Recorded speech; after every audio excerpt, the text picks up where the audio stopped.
1 Samuel, no livro de Samuel, capítulo 4.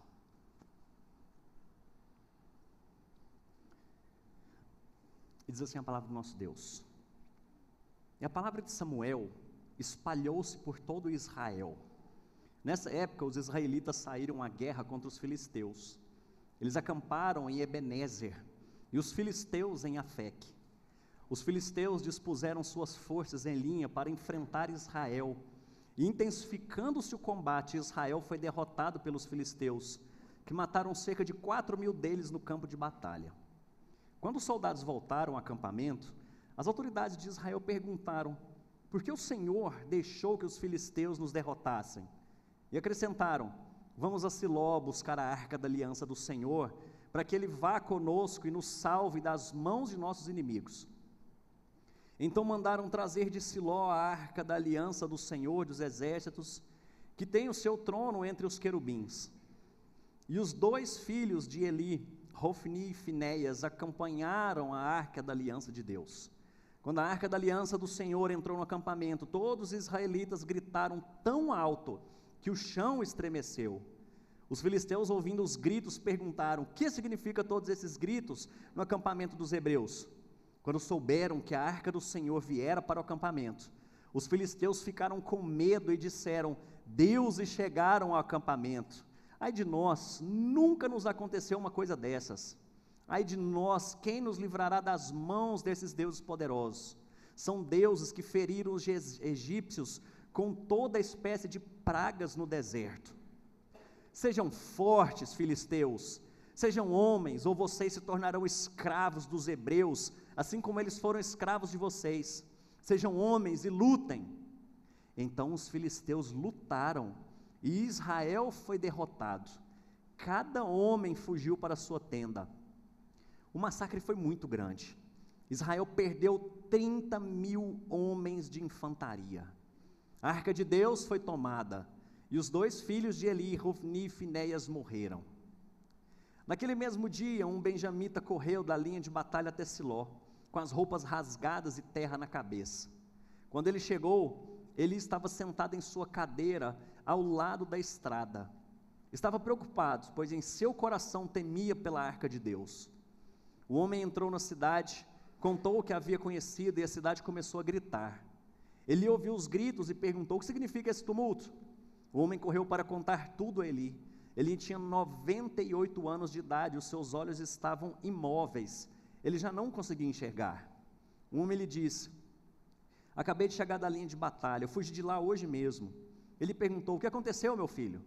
O mensageiro respondeu: Israel fugiu dos filisteus e houve uma grande matança entre os soldados.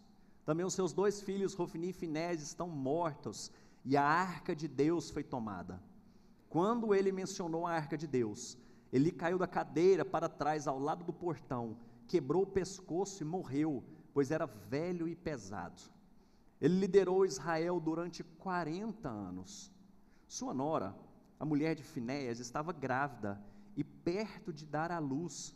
Quando ouviu a notícia de que a arca de Deus havia sido tomada e o seu sogro, o seu marido estavam mortos, entrou em trabalho de parto e deu à luz, mas não resistiu às dores do parto. Enquanto morria, as mulheres que a ajudavam disseram: não se desespere, você teve um menino. Mas ela não respondeu nem deu atenção. Ela deu ao menino o nome de Icabode e disse: a glória se foi de Israel, porque a arca foi tomada, e por causa da morte do sogro e do marido. E ainda acrescentou: a glória se foi de Israel, pois a arca de Deus foi tomada. Vamos orar mais uma vez? Pai, obrigado por tua santa palavra, a palavra viva do Senhor, o Senhor falando conosco. E eu clamo a ti, ó Deus, para que teu Espírito de fato fale aos nossos corações, para que nós não vivamos, ó Deus, de superstições, para que nós não vivamos diante de um Deus que é como se fosse o nosso amuleto, mas que nós possamos crer no verdadeiro e poderoso Deus que nos livra dos nossos inimigos, o Deus que nos livrou da morte, o Deus que nos dá esperança em Jesus Cristo, e é o Deus que nunca nos abandona. Obrigado por isso, ó Pai, ser conosco nessa noite. Nós precisamos do Senhor, eu preciso do Senhor e do Teu Santo Espírito diante de nós, no nome de Jesus, amém. Gente, brasileiro, ele geralmente é meio supersticioso, e esse texto aqui fala um pouquinho sobre superstição. Na minha casa, é uma família de cristãos, tá? Cresci num lar cristão. Na minha casa não podia ter chinela virada de cabeça para baixo, porque era sofrimento na certa. Falou, não deixa isso aí não. E ainda eu tinha umas ameaças mais assim, mais emocionadas assim, né? Falando, não faz isso não, porque se acontecer alguma coisa com sua mãe ou com alguém nessa casa, a culpa é sua, então não deixa isso não. E até hoje eu tenho ainda meio, né? Vejo uma chinela virada lá, eu falo, né? Então, vai que, né? Talvez você também está naquela que se o noivo vê a noiva antes do casamento, o que acontece? Pode? Não pode, por quê? Porque vai dar azar, né? O noivo não pode ver a noiva antes. Talvez até hoje você não passa debaixo de uma escada, porque tem medo, ainda mais se for sexta-feira 13. Aí, meu filho, viu um gato preto, você está enrolado. Se você tem um, então, você está perdido. E são não só essas, mas tantas outras superstições que nós temos. Tem gente que carrega a Bíblia dentro do carro, para que a Bíblia proteja o carro, porque enquanto ela estiver lá, nada vai acontecer. Ou talvez na sua casa, você já viu isso, ou na sua casa teve, ou talvez de uma avó sua, Bíblia aberta no Salmo 91, que é um salmo de proteção, e enquanto essa Bíblia estava aberta, Deus ia proteger essa casa. Nós somos um povo supersticioso, mas o grande problema de tudo isso é quando nós trazemos isso para a nossa relação com o nosso Deus. E Deus não vira mais o nosso Deus vivo, o nosso Deus que nós servimos, o Deus que nós vivemos todos os dias diante dEle, mas Ele se torna o nosso amuleto. Nós, por exemplo, viemos à igreja nessa noite, porque vai que, né, passar a semana e eu não vou na igreja, não sei nem se Deus vai me abençoar, não. É claro que é importante a gente vir, mas você hoje, poxa vida, eu vou ter que ir lá na igreja, né, porque melhor ir do que não ir, né? Você, rapaz, sem noção nenhuma de querer vir adorar a Deus, nem sequer se preparou para esse momento, mas fala, eu vou domingo, porque quando eu vou domingo, Deus me abençoa, porque se eu não for, se eu não tomar a ceia no mês, ai de mim, eu estou perdido, eu estou enrolado. Nós tornamos a nossa relação com o nosso Deus de forma a ser uma superstição. Nós cremos que o que nós fazemos, ou alguns objetos, e isso se intensificou muito na história, né? Isso tem a ver com a nossa formação, não só o povo brasileiro, mas a formação de um povo todo. Mais ou menos 321 a.C., Constantino tornou o cristianismo a religião do Estado. Eles misturaram, havia um interesse nisso, um interesse muito grande. E quando eles misturaram, agora a religião, e todo mundo era beneficiado, quem fosse cristão. E aí, por ser cristão, vinha gente de tudo quanto é tipo de crença do cristianismo, não a respeito de Jesus, não da Bíblia, e começou a misturar um monte de coisa. Eles vendiam, por exemplo, lascas da cruz de Cristo, pregos que eram da cruz de Cristo, para que esses objetos abençoassem. Mas fala a verdade, você não ia gostar de ter um pedacinho da cruz, se fosse legítimo, só isso aqui é legítimo da cruz, eu vou te dar, deixa lá na sua casa, porque vai que isso aqui te protege. Quantos de nós não cairíamos numa história dessa? Até lenço ungido a gente leva para casa. Nós acreditamos muito mais nas coisas e circunstâncias que estão ligadas à religiosidade do que no próprio Deus, e entregar a nossa vida diante dEle. E é isso que esse texto fala. E nós, diante do vazio do nosso coração, que é do tamanho de Deus, buscamos colocar outras coisas lá, mas a frustração, ela sempre vai ser o resultado, porque quem precisa estar nesse coração seu é o Deus vivo, o Deus de Israel, o Deus que mandou seu Filho Jesus para nos dar esperança diante de catástrofes como essa, e de que nós não estamos livres disso, mas nós podemos ter alegria, certeza de que esse Deus está conosco, e a glória dEle é a coisa mais importante da nossa vida. E eu quero te mostrar nessa noite, como que o povo de Israel perdeu essa perspectiva, de que a glória de Deus era a coisa mais importante, de que o próprio Deus era a pessoa mais importante, e colocaram a fé deles numa arca. E aí eu queria mostrar para você, talvez você já até viu esse desenho aí no começo, mas só para te mostrar o que era a Arca da Aliança. Lá em Êxodo, capítulo 25, Deus deu uma ordem para o povo: faça uma arca de madeira de acácia com 1,10 m de comprimento, 70 centímetros de largura, 70 de altura, revista de ouro puro por dentro e por fora, e faça uma moldura de ouro ao seu redor. Depois ele continua o texto falando exatamente o que tinha que acontecer ali. Eram argolas, 2 argolas de cada lado, tinha que ter outra vara, um pedaço de pau lá grande,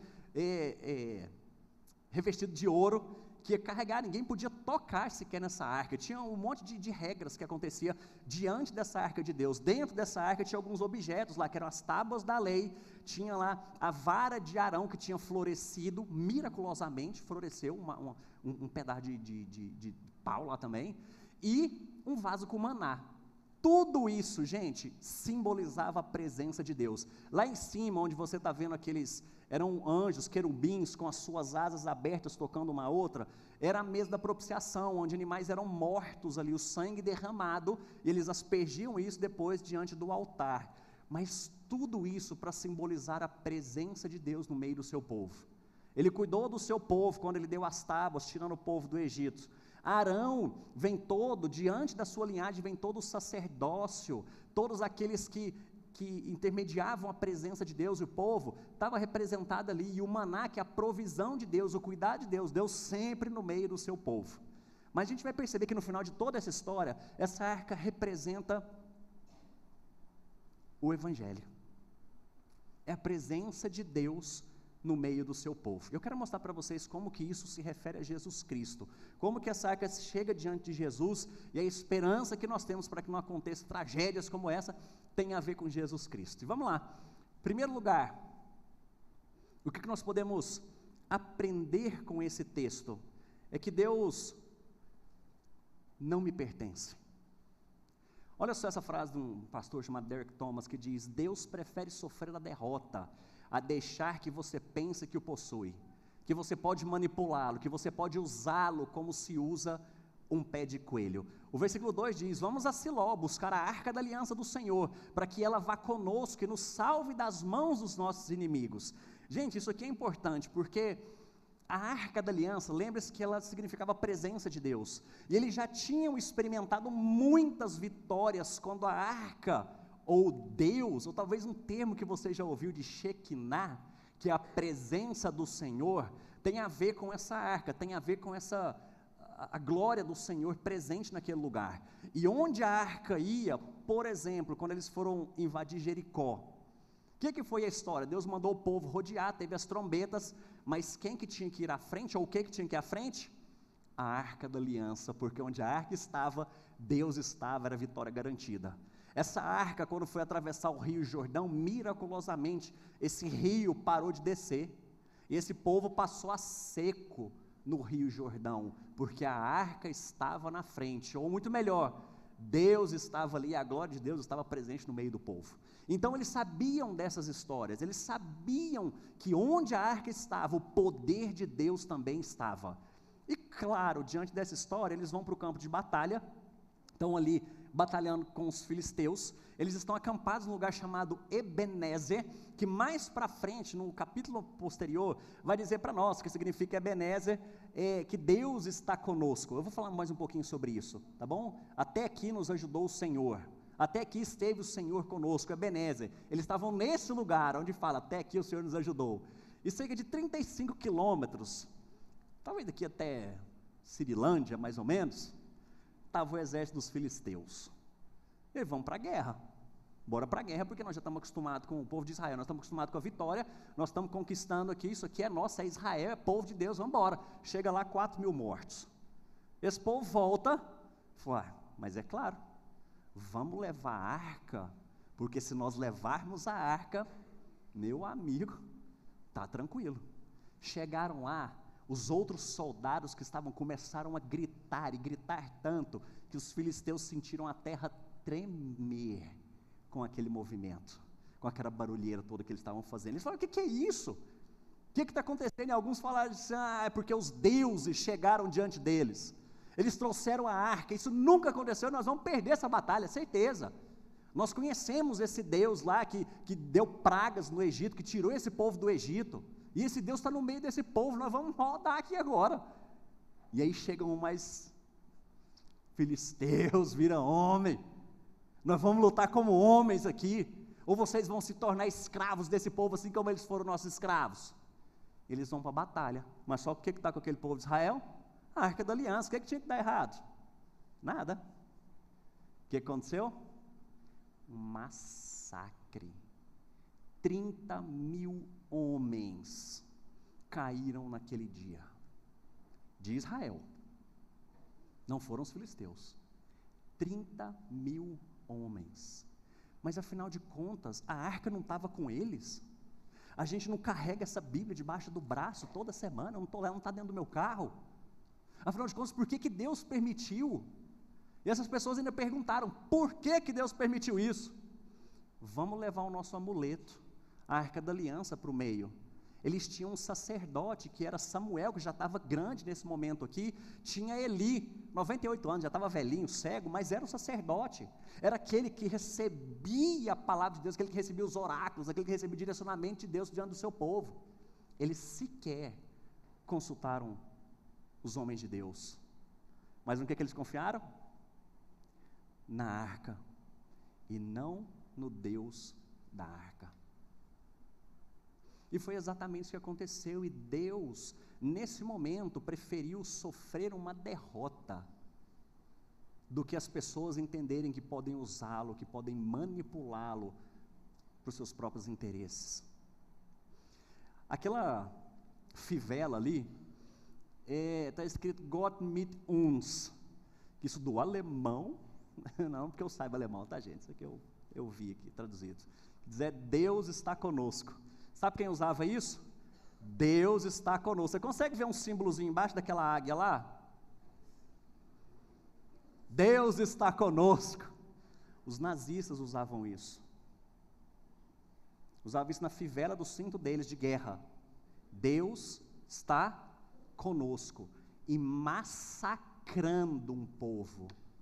Simplesmente porque eles não gostavam. Está vendo como a gente pode se tornar como esse povo? De usar o nome de Deus, não porque nós confiamos, não porque nós nos relacionamos com esse Deus, mas porque de alguma forma, vai com Deus, alguém espirra, opa, Deus te cria, porque isso se tornou o nosso amuleto, porque isso de alguma forma não tem a ver exatamente como eu disse com o nosso relacionamento com esse Deus. Eu não conheço esse Deus vivo, mas eu confio muito mais na minha tradição, eu confio muito mais nas coisas que eu faço, eu confio mais em objetos, em palavras, do que no próprio Deus, e eu vou usar Deus está comigo, para poder fazer coisas aterrorizantes diante dEle. Era essa a verdade do povo, e é interessante, porque eles foram levar a arca, e diz que os 2 filhos de Eli, que também eram sacerdotes, vamos considerar os pastores, pastor Hofni e pastor Finéias foi junto. Mas não tem como dar errado isso aqui não, gente. Mas eu vou te lembrar a história desses pastores, talvez você não lembre o que aconteceu antes. Esses homens, como diz aqui também Eli, que ele caiu da cadeira, quebrou o pescoço, porque estava cego e obeso mesmo, estava grande, porque o que eles faziam? Existia uma carne do sacrifício, que ela era assada, e Deus havia determinado que uma certa parte desse sacrifício era destinada para os sacerdotes. O que os filhos faziam? Pegavam um garfo de 3 pontas, enfiavam na panela, e o que saía era deles, independente se era o que Deus havia determinado ou não. E quando eles não estavam satisfeitos, eles iam lá na fila do povo que estava lá para fazer o sacrifício, ele falou, me dê esse pedaço de carne aí. Eu falei, não, mas eu preciso sacrificar primeiro. Ele falou, não quero nem saber, o sacerdote está mandando você me dar isso aqui. Além disso, eram homens que dormiam com mulheres na porta do templo, prostituição na porta do templo. Eram esses pastores que estavam lá junto com a arca, indo guerrear. E Deus preferiu muito mais sofrer esse dano, do que esse povo pensar que pode manipulá-lo. Mas em segundo lugar, Deus cumpre a sua promessa mesmo nos desastres. Versículo 10 e 11, o massacre foi muito grande. Israel perdeu 30.000 homens de infantaria, a arca de Deus foi tomada, e os 2 filhos de Eli, Hofni e Finéias, morreram. Gente, isso aqui foi uma tragédia de fato, não só pelas 40 mil mortes, 34 mil mortes, porque antes tinham morrido 4, né? Então mais 30 aqui, não foi só por isso. Quando a notícia chega diante de Eli já sabia, porque isso aqui Deus havia prometido. Se você voltar um pouquinho, no capítulo 2, versículo 27, há uma profecia. Não precisa nem voltar, eu vou te contar essa história aqui, porque ela é conhecida. Lembra quando Deus chamou Samuel? Lá, Samuel, Samuel, aí ele achava que era Eli, ele voltava pela terceira vez, a quarta vez, a terceira vez Eli teve o discernimento, falou assim: Senhor, teu servo te ouve, fala porque é Deus te chamando. E Deus chama Samuel mais uma vez, ele responde: Senhor, teu servo te ouve. Deus falando a primeira vez pessoalmente com Samuel. Qual que é a mensagem? Fala para Eli que não vai sobrar absolutamente ninguém da família dele, porque eles profanaram o meu nome. Os filhos dele vão morrer, não vai ter absolutamente ninguém dessa casa, dessa descendência, que vai continuar servindo ao Senhor aqui no templo, porque eu vou exterminá-los. E talvez no seu coração e na sua mente agora vai estar assim: gente, que Deus é esse? Que Deus é esse que permite? Talvez no nosso coração esteja isso, perguntando assim como aqueles homens: por que Deus permite essas coisas acontecerem? Sofrer desastres, sofrer derrota, sofrer morte. E por que Deus havia determinado isso daqui, essa família morrer? Porque, gente, isso estava escrito desde Gênesis, quando Deus havia falado a respeito do pecado, e desse pecado que nos separa, o pecado lá que começou com Adão e Eva, quando eles foram expulsos da presença de Deus, expulsos do paraíso. E esse pecado trouxe morte para o mundo, morte física, morte espiritual, morte eterna, todo tipo de tragédia por causa do pecado. E esse Deus que é santo e justo disse: eu não tolero o pecado, eu não convivo com o pecado. Todos aqueles que estiverem diante dessa realidade de vida de pecado vão sofrer as consequências. Gálatas capítulo 6, versículo 7 e 8 diz: não se deixe enganar, de Deus não se zomba, pois o que o homem semear, isso também colherá. Quem semeia para a sua carne, da carne colherá com a destruição, mas quem semeia para o Espírito, do Espírito colherá vida eterna. Deus não se deixa escarnecer, Deus não deixa zombarem do nome dEle, porque é um nome santo. Que Deus é esse? É um Deus justo, é um Deus santo, que zela pelo seu nome, e que permitiu que essas coisas acontecessem, diante de pessoas que profanaram o nome santo do Senhor. E acredite ou não, essa promessa ainda vale para nós hoje, para aqueles que profanam, para aqueles que zombam, para aqueles que não estão absolutamente nem aí para o nome de Deus, ou talvez só está usando o nome dele como um grande amuleto até hoje.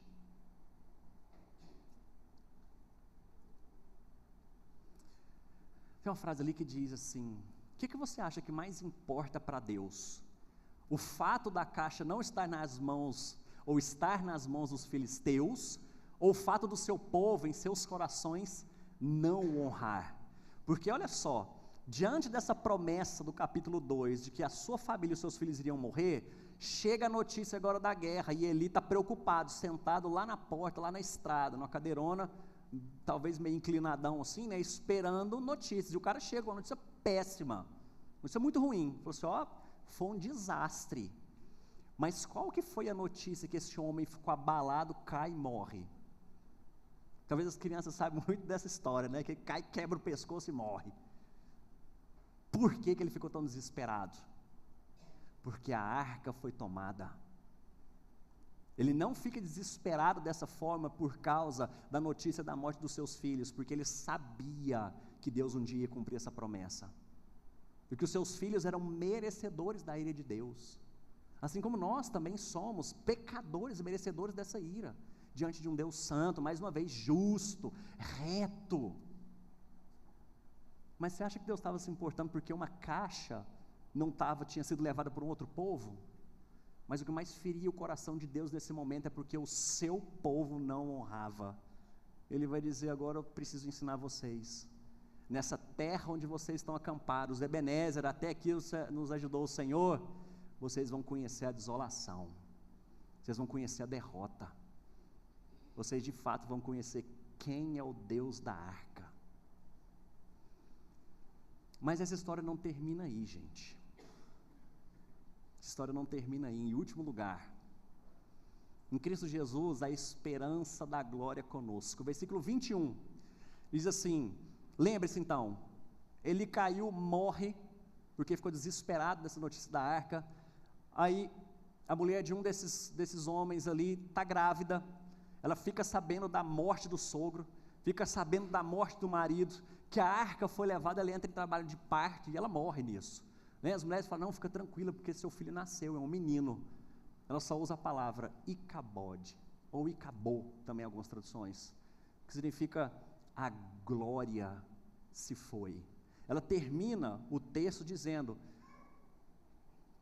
a glória se foi de Israel, pois a arca de Deus foi tomada.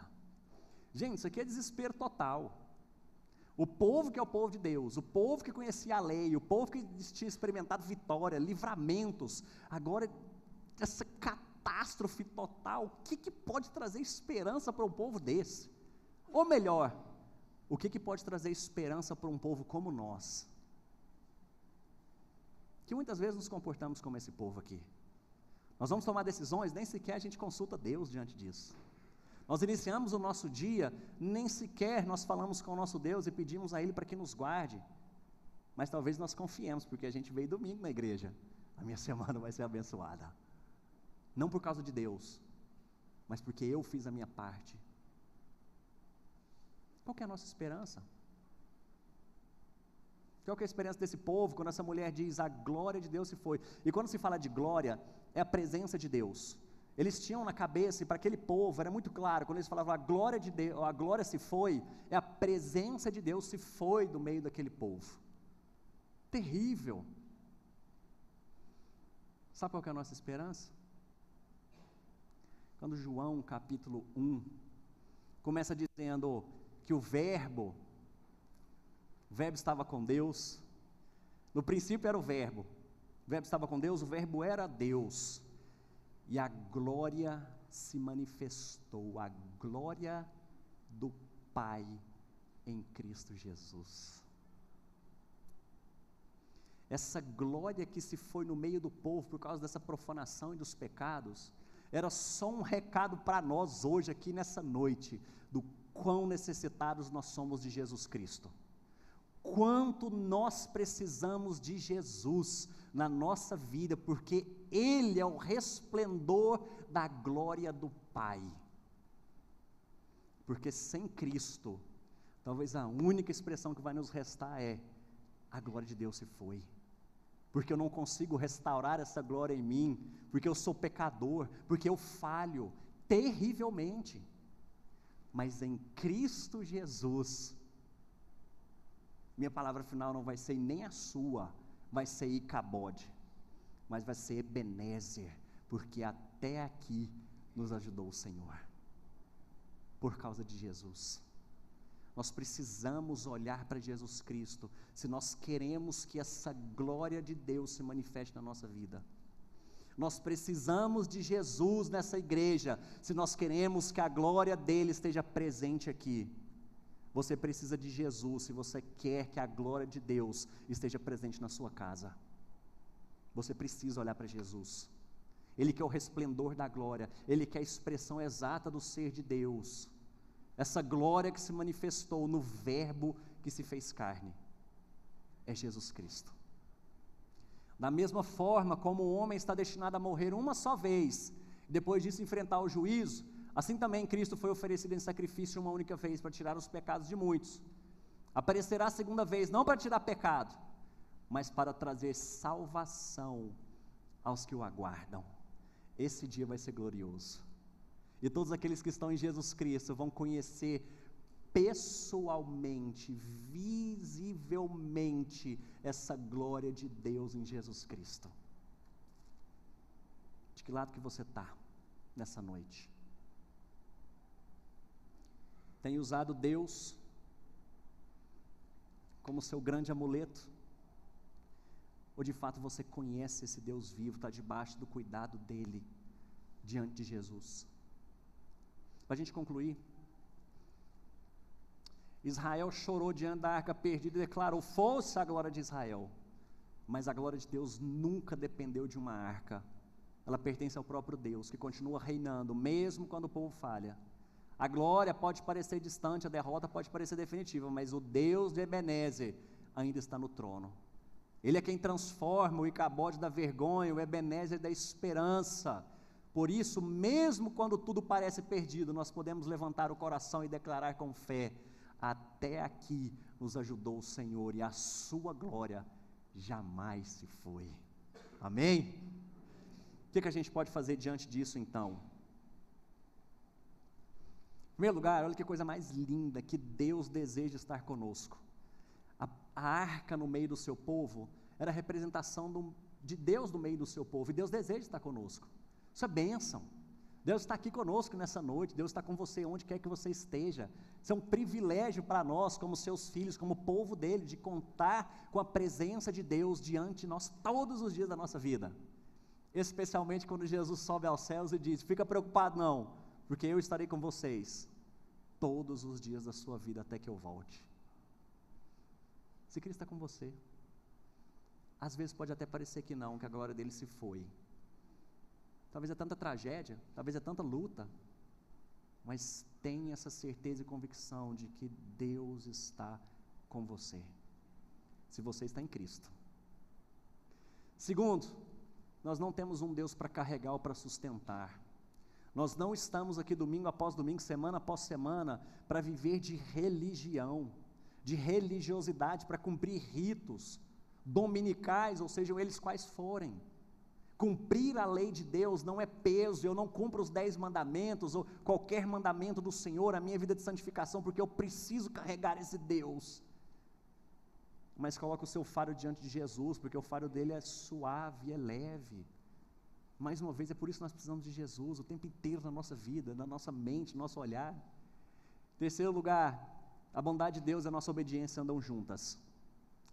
Lembre-se que a presença de Deus estava ali por meio daquela arca, ela está presente no nosso meio por causa de Jesus, mas Deus cobra a obediência do seu povo, e nós fazemos isso por amor, por resposta ao que Ele já fez por nós.